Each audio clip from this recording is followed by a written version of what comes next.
Hello everyone, welcome back to my channel. Today we are going to be doing my June TBR. I completely forgot what month it is.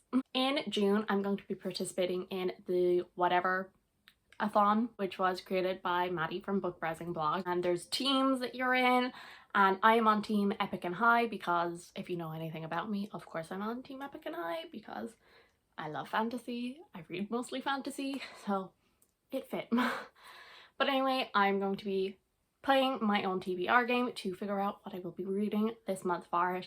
And I have a couple of other things I would like to get to if possible, but I had a pretty big TBR in May, so I might be taking it a little bit easier. So for May, I ended up having to do 9 spins, so it was a pretty big TBR. And I also had to carry over The Well of Ascension by Brandon Sanderson. I also had to read The Empress of Salt and Fortune by Niveau, The Last True Poets of the Sea by Julia Drake, The Devil's Thief by Lisa Maxwell. And then I had to also read The Kingdom of Copper by S.A. Chakraborty, The Poppy War by R.F. Kuang, Sight Witch by Susan Dennard, Heartstopper Volume 4 by Alice Oseman, The Project by Courtney Summers, again on SCRIBD, and then also The Hero of Ages by Brandon Sanderson. That's only 6 out of the 10 books I had to read, and that's a pretty hefty stack. I am filming this on the 25th of May, and I have 3 books left to read. So I have to read The Project by Courtney Summers, which I am currently halfway through. I have to read The Poppy War by R.F. Kuang, which I have not started yet. And I also have to read The Hero of Ages by Brandon Sanderson, which I am 120 pages into. So I have 6 days.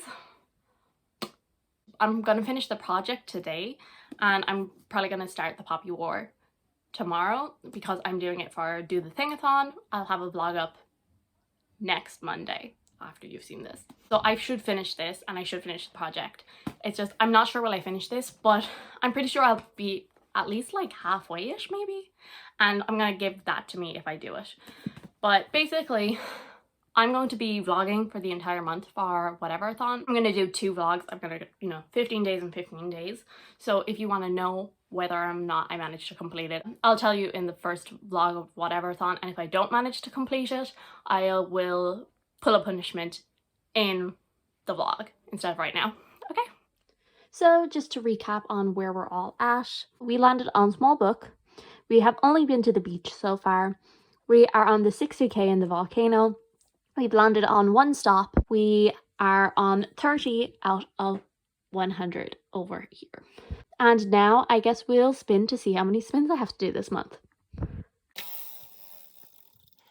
6 spins. Spin number 1. 9. A blank. Pick this one.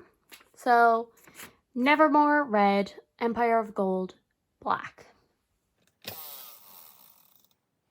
Black is Empire of Gold by S.A. Chakraborty. So spin number 1 was a blank, and I landed on The Empire of Gold by S.A. Chakraborty. I don't actually currently have the book yet because it's not out in these editions yet. I think it's coming out on the 27th of May, and I have it pre-ordered. So I should be getting it before June, or maybe like within the first week of June I'll have it in my hands. The Empire of Gold is the final book in the Dave Bab trilogy, and I am really enjoying this. The series follows Nari, who is a bit of a con woman in Cairo. One day while pulling off one of her cons, she accidentally summons a Jinn warrior who then takes her to the city of Brass, and she finds out all about this family that she has and a secret history, and there's a lot of conflict going on, there's a lot of politics, and I really, really enjoy it. Every book is getting better and better, and I've heard really great things about the finale for it, so hopefully, fingers crossed. So that will be book number 1. Spin number 2. Another 9. That's not good. 1, 2, 3, 4, 5, 6, 7, 8, 9. Another blank. That's also not good. For another blank, it is Warbreaker by Brandon Sanderson, or Take a Hint, Danny Brown. That was a terrible spin. So we'll be reading Warbreaker by Brandon Sanderson. So spin number 2 was another blank, and for this one I'm going to be reading Warbreaker by Brandon Sanderson. I would like to say I love this cover, number one. And number two, this is actually the oldest book I currently have on my shelf. I actually haven't even had it that long. I've had it like, I don't know, since August, I think. It's time I read it. I've heard people say that this is a good place to start with Brandon Sanderson. I've also heard people say Elantris and also the Mistborn trilogy. And I just wanted to start with the Mistborn trilogy for whatever reason. And I will hopefully be finished that, so I will be starting Warbreaker. I'm not 100% sure what this story is even about. I know it follows two sisters who are princesses, and one is sent to marry the God King, but one was actually like raised to be prepared to marry him, and then the other sister is actually sent, and so then the original sister is like trying to go and like save her sister. And then I think there's also a perspective of a guy who is like supposedly a god, but he actually doesn't believe in the own faith that people worship him for. And I hear that he's like a very entertaining character, which sounds fun. And I think the magic system has something to do with colour. Spin number 3, I can't land on a 9, and I can't land on a blank again, or else we'll have to add a spin. 10. I feel like this is very uneven for some reason today. Anyway, I'm moving our green token over here up to 40 out of 100. Okay, well, that is a blank again. So that is +1 spin. This one, Witch Shadow by Susan Dennard or The Dragon Republic. I want to read both of these this month anyway. And that is red. So Witch Shadow by Susan Dennard. So then spin number 3, and it is once again another blank, which means I have to do an extra spin, which is fun. For this one, I'm going to be reading Witch Shadow by Susan Dennard, which is not out until like the 22nd. So I might be pushing it. I just have to hope my copy arrives not like a week later, because that would very much annoy me because I need to read it. So I have Witch Shadow pre-ordered. I'm not sure. I think it might be the 22nd in America it comes out, and maybe like the 26th in the UK. And I have it pre-ordered on Book Depository, but sometimes when I pre-order things, it takes like a week for it to actually get to me. And if that happens, well, then I won't be able to read it in a month, and that will not be good.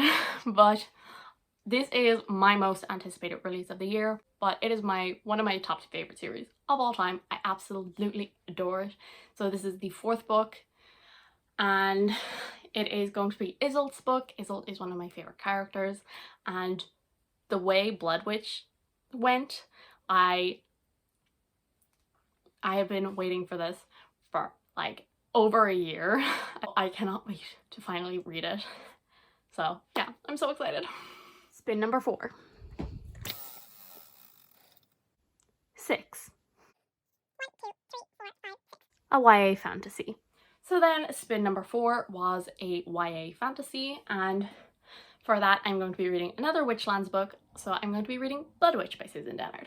You do have to read the novella. Read the novella before you read this. Like, read it, because things that happen.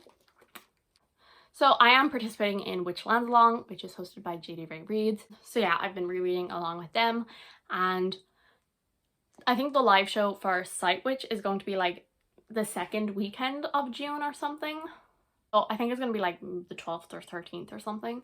And so I'm going to read this like the week after, and so then the next week is when Witch Shadow comes out, and I'm going to read that straight away. All that, but I am not waiting for the Blood Witch live show to read Witch Shadow. I literally cannot do that. I cannot do that. But anyway, so I didn't actually explain this when I was talking about Witch Shadow, so I will explain it now. So this is part of the Witchland series, and each book has a different like focus character, but it's the same like 4-ish characters that we're always following.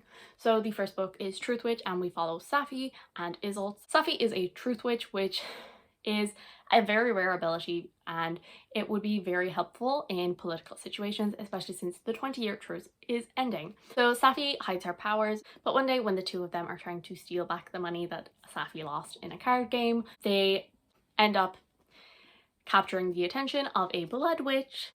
Then the two of them kind of have to go on the run, and I love it so much. I love it so much. I love it so much. And let me tell you, things that happen in Sight Witch connect into this, and I'm really glad I paid more attention to Sight Witch, because when I read Sight Witch for the first time, like I even tabbed it up, Blood Witch is one of my favorite books of all time. Like, one of my favorite books. It was my second favorite book of last year. I wish that I had a booktube channel when I read this last year, because my reactions to this would have been top tier content. Spin number 5 is a 7. 1, 2, 3, 4, 5, 6, 7. An adult fantasy. So then the next spin was an adult fantasy, and for that I'm going to be reading The Golden Fool by Robin Hobb. So again, this is another one for a book club, so I am participating in Elder Lingalong, which is hosted by Becca in the Books, and I have been adoring Robin Hobb books. Fool's Errand is one of my favorite books of this year so far. I mean, no, it is my favorite book of the year so far. I can't tell you anything about this because it is a continuation of the Farseer trilogy, and then it is also a continuation of Fool's Errand. So I literally cannot mention a single thing about this without spoiling it for you. So the Farseer trilogy follows Fitz as he is the bastard son of the king-in-waiting chivalry, and then he is left at the keep by his maternal grandfather, and then his father abdicates his position, flees to the countryside. Then Fitz is left there with Burrick, who is the stable master and was chivalry's friend, and then one day the king decides to train him up as an assassin, and he is not a very good assassin, but we love him anyway. And then a lot of stuff happens in that trilogy, and then it is 15 years later when Fool's Errand starts, and it's been a pretty quiet 15 years, and now stuff is happening again. And I'm very excited to see where the story will go. So yeah, Golden Fool. Spin number 6. 1, 2, 3, 4, 5, 6. Another blank. We have The Kingdom of Back by Marie Lu and Furyborn by Claire Legrand. And that is Furyborn by Claire Legrand. Spin number 6 is going to be Furyborn by Claire Legrand. This is 100% because of Maya Reads, and it is a very floppy paperback. I'm not 100% sure what this is about, but I know that it follows like 2 queens in different times, and one of them is destined to like destroy the empire, and one is destined to save it, or something. Yeah, 2 young women centuries apart hold the power to either save their world or doom it. So one of them is a queen in her time, and there is a prophecy about her, whether she will save the kingdom or destroy it. And then we follow, like, I think, is an assassin? A bounty hunter. Okay, a bounty hunter, however many years in the future, and her fate is somehow intertwined with the queen from centuries ago. That was a terrible description, but I'm very excited to read it anyway. A 10. I think a 10 is safe. A 10 is safe. We're back to where we started this month, on the small book spot. And I think for this I'm going to go with Saga, and by, I can't remember who, it's by like 2 people. And I've heard very good things about this. It's on Becca's favorites, and you get bonus points for reading people's favorites. It's kind of like a Romeo and Juliet, star-crossed lovers kind of a thing, but so like I think the 2 of them come from warring planets, and then they have a child together, and yeah. And then like both sides are like, hey, we don't want you to be together, and so then they're like on the run. Okay, so those are the 7 books that I want to read. So Empire of Gold, City of Brass is the stand-in, Blood Witch, Furyborn, Warbreaker, Golden Fool, Witch Shadow, and Saga. So Furyborn is one of Rowan's favorites, so I will get bonus points for reading that. And then the Ashley put Robin Hobb as one of her favorites, so that is also bonus points.